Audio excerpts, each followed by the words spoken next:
মা, তুমি আমারে ডাকছিলে কেন? কি বলবা বলো। আমার আবার তারা আছে। কি ব্যাপার? কথা বলো না কেন? আজকাল আমার জন্য তোর সময় ফুরাইয়া গেছে। তোরে ডাকলে বলস তোর তারা আছে। একটা না একটা অজুহাত দেখাইয়া চইলা যাস। মা হিসাবে আমারে পাত্তাই দেস না।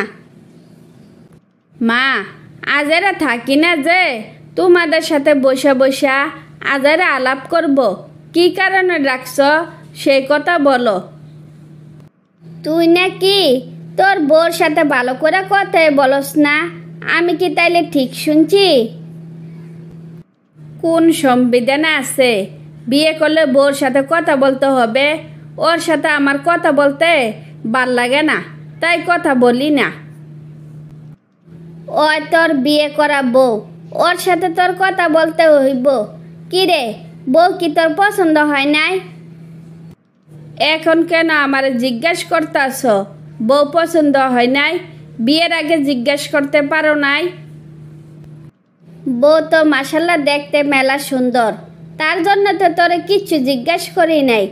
তো এত সুন্দর বউ আনার পর তোর পছন্দ হইল না, এটা কোনো কথা? বউয়ের চেহারাটা খালি সুন্দর, কিন্তু চেহারার সাথে হাত পায়ের কোনো মিল নাই।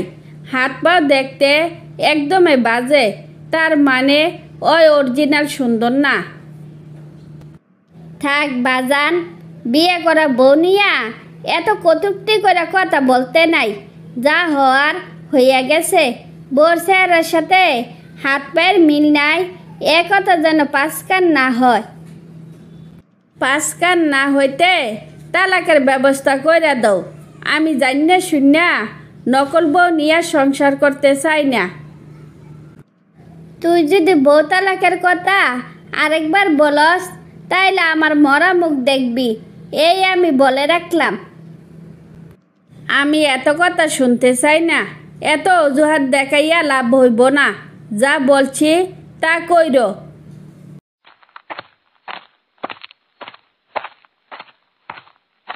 কি রে, আমি এসব কি শুনছি? তুই নাকি বউ তালাক দিয়া দিতে চাস? তালাকের চিন্তা ভাবনা না কইরা নিজের সাথে মানাইয়া নে, সেই ভালো। ওরে আমার সাথে মানাইয়া নিতে হইব কেন? আমি কি যৌতুক নিয়ে বিয়া করছি যে ওর সাথে আমার সংসার করতে হইব? শোন, টাকার গরম দেখাইস না। অহংকার একদমই ভালো না। আবার বিয়ে করলে যত সুন্দর হোক না কেন, প্রথম বউর মতো এত নম্রভদ্র বউ জীবনও পাইবি না। তুই কে আমার বন্ধু নাকি শত্রু বুঝলাম না তো। মা কি তোরে দালালি করতে পাঠাইছে? যদি আমার ভালো চাস মারে বুঝাইয়া বলিস, যাতে ব্যাপারটা মিটমাট কইরা দেয়। একটা মেয়ের জীবন এভাবে নষ্ট করাটা উচিত না। এখনো সময় আছে, নিজেরে ঠিক কইরা নে। কই আমারে সাহায্য করবি না, উল্টা আমারে জ্ঞান দিতে আইসস? তোর আর কারোর কাজ আমার লাগবো না। আমার সমস্যা আমি সমাধান করব।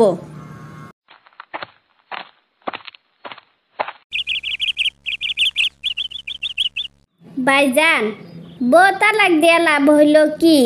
বউও গেল, সাথে টাকা পয়সা শেষ হইয়া গেল। বউ আমার কয় টাকা নিছে? আমার বাপের যা সম্পত্তি আছে সারা জীবন খাইলেও শেষ হইব না। জি না, আপনার মা ওই সুযোগ রাখে নাই। অর্ধেক সম্পত্তি বিক্রি করা আপনার বউরে দিয়া দিছে। আমার মা আমার এত বড় সর্বনাশ করতে পারলো? মা কাজটা ঠিক করলো না। আপনি কি ভাবছেন আপনার মা 10 ঘরের বিচার আচার করে আর নিজের ঘরের বিচারটা উনি করব না? আপনি ভুল ভাবছেন। আপনি তাইলে আপনার মারে চিনেন না।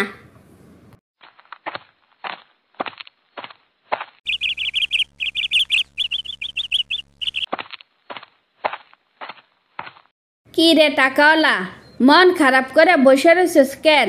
কি ব্যাপার? শুনলাম নতুন বউ নাকি তোর ঝাড়ু দিয়ে দৌড়ান দিছে, কথা কি সত্যি? আর বলিস না, এখন যারে বিয়ে করছি নাম্বার 1 বেয়াদব। আমি কোনো কথা বললে পাত্তে দেয় না, উল্টা মুখে মুখে তর্ক করে। ফুচকা নিয়ে যাইতে মনে ছিল না দেখা ঝাড়ু দিয়া দৌড়ান দিছে। ভালো মাইয়াডারে একটা কেলেঙ্কারি দাগ লাগাইয়া সাইরা দিলি। তুই কি ভাবছস ওর মনের হাহাকার তোর গায়ে লাগবো না? তুই তো আবার গেন্দা পছন্দ করস না। তো একটা কাজ কর, সুন্দর বউ দুইয়া দিয়া পানি খা, মনটা ফুরফুরে থাকবো। তো দুস্ত কথায় বলে না, যায় দিন ভালো আসে দিন খুব খারাপ। এত খারাপ দিন নিয়া কিভাবে যে বাচ্চা থাকবো নিজেও জানি না। কত যে তোর বুঝাইলাম, কিন্তু তুই আমরারে পাত্তে দিলি না। কি আর করার, বর্তমান বউর অত্যাচার সহ্য কইরা বাচ্চা থাকবি। তারপর মনির বউর অত্যাচার সহ্য করে বাকি জীবন অতিবাহিত করতে লাগলো।